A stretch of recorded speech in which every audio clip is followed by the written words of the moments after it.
Shalom. This week we are reading Parashat Miketz, beginning in Genesis chapter 41. We're still reading about Yosef HaTzadik. In fact, in this week's Torah portion of Miketz, at the beginning of our portion, Pharaoh is dreaming and Yosef is still in prison. But very quickly, Yosef is catapulted to the very pinnacle of power. And what's more, it was given over to him by heaven to provide sustenance not only for his family, but ultimately for the entire land of Egypt. Yosef's brothers come down to Egypt to purchase food, and they have to deal with this seemingly harsh, very severe official.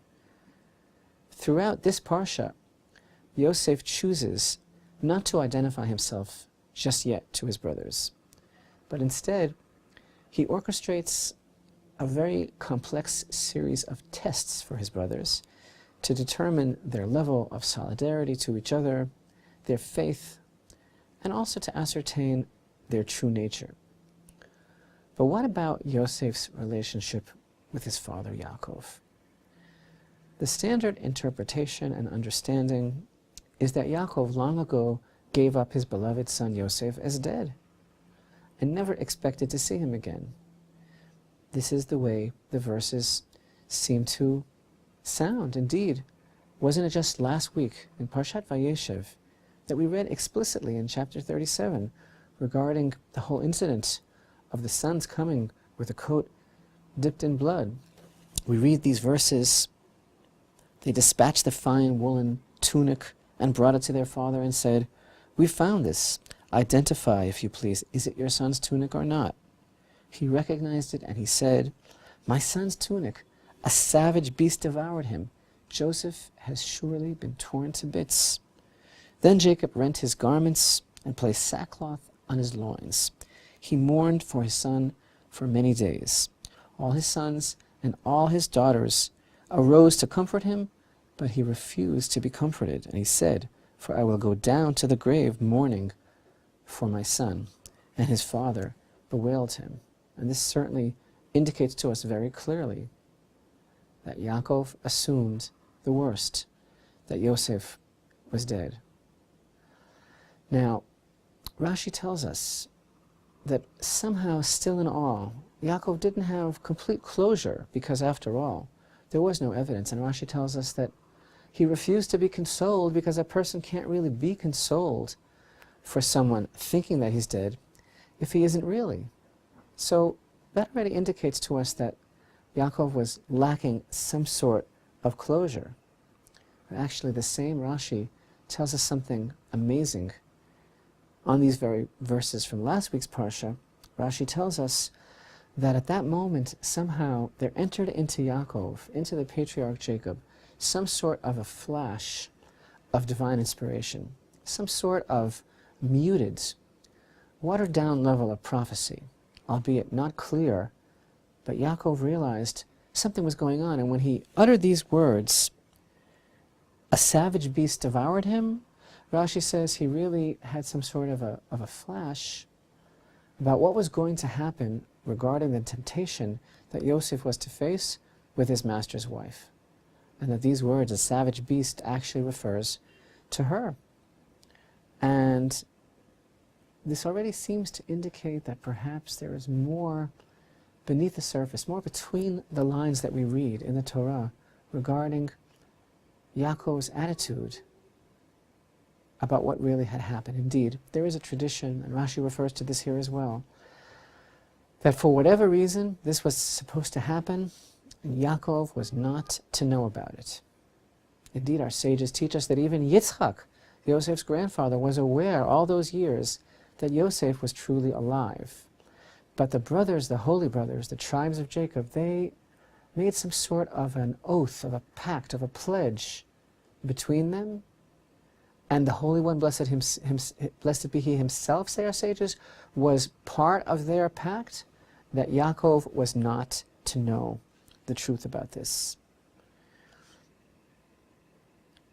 He wasn't supposed to know, so that whatever had to happen would happen for the good of the whole congregation of Israel. for the way that things would have to go down. But what does this really mean? This is very, very difficult to understand.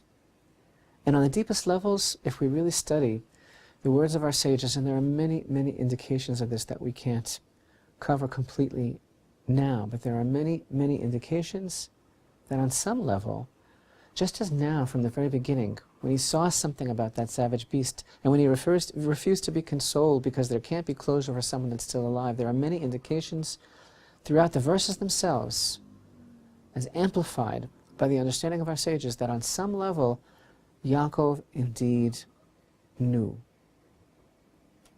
that it wasn't over, that this wasn't the whole story, that somehow Yosef was not dead. He knew something was wrong with the picture. He knew that he wasn't being told. He saw something. And you know, this really comes to a head right now in this week's Torah portion. In this week's Torah portion we find a very unusual 2 verses. It's the beginning of chapter 42 of our Parsha, Parashat Miketz. And there we read, in the very beginning of chapter 42, verse 1, Jacob saw that there were provisions in Egypt. He saw that there was food in Egypt. So Jacob said to his sons, "Why do you make yourselves conspicuous?" And verse 2 reads, and he said, "Behold, I have heard that there are provisions in Egypt. Go down there and purchase for us from there." So verse 1 of chapter 42 begins with the expression Jacob saw, which actually here in this particular Tanakh is translated quite well as, and you'll see why, translated as he perceived, even though the word is vayar Yaakov, which means a physical vision. Here it's translated based on the wisdom of our sages. He perceived, he saw in his mind's eye, he knew that there was food in Egypt.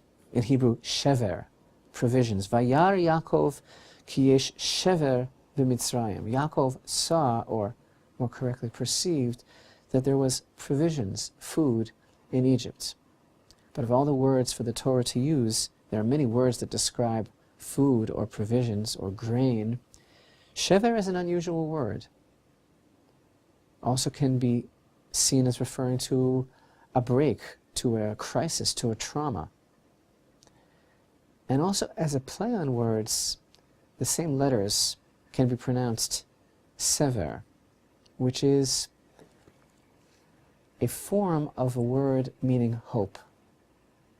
In other words, our sages say, at this point, chapter 42 and verse 1 indicates a turning point in the level of clarity of Yaakov's prophecy.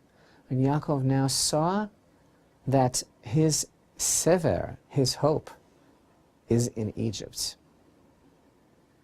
This, our sages tell us, was another sparkling of a glass not so clear, a muted level of prophecy in which Yaakov began to see that Yosef indeed is in Egypt. And the more that we study the words of our sages, the more we realize that Yaakov consistently knew that something was up, and that it wasn't exactly as it appeared, the situation. He wasn't being told the truth. Somehow Yosef was still alive, and there are many more examples of this. Just last week again in Parashat Vayeshev, when Yosef was about to succumb to temptation with his master's wife, our sages tell us that he saw a vision of his father. His father's likeness came to him and chastised him. Our sages already painting for us a picture of some sort of spiritual bond and connection between Yaakov and Yosef that was never broken, and that somehow was maintained throughout the long years of separation. And so really, the question is, why? Why did Yaakov make like he did not know?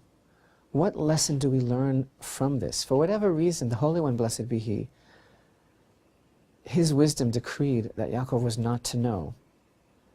But Yaakov began to figure this picture out. He began to unravel all of the parts of the puzzle, and yet he was obliged to go along with a charade and not let on that he knew that Yosef was still alive. And there are so many levels of understanding and explanation within the whole mystery of Yaakov and Yosef. But I think that one of the most important and one of the deepest explanations that we can learn from for our lives regarding the relationship of Yaakov and Yosef has to do with one of the deepest ideas of a relationship between parents and children.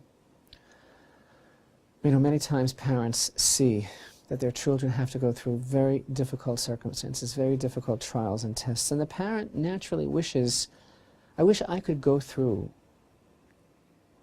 what he has to go through for him. I wish I could do it for him. I wish I could just take care of it for him so that he doesn't have to deal with that. But we cannot live our children's lives, and we can't do it for them.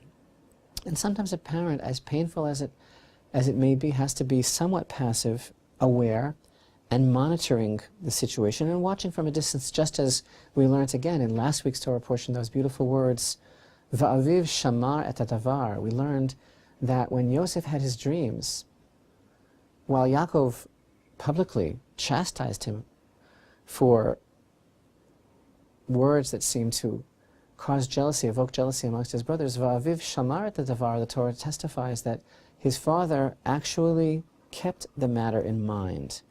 He was waiting and watching. And as Rashi tells us, he was waiting, when is this going to come true? And sometimes one has to watch from a distance because Hashem makes himself known and felt within each life and within the lives of each of our children as well. And as much as it hurt him, Yaakov knew that he could not intervene in the process that must take place between Yosef and Hashem, that Yosef would indeed make himself known, that Hashem would indeed make himself known to Yosef and manifest himself throughout his life on a very personal level, and that Yaakov was not going to be able to change what Yosef had to go through in Egypt and what Yosef would have to do in order to find Hashem in his own life, in order to find Hashem's purpose in his own life. And I think that this is a major lesson for all of us, that finding that purpose, the purpose that Hashem has for each of us in our lives, that cannot be done by a parent for a child. It can't be done in absentia or by proxy, because finding that purpose has to be left up to each and every one of us.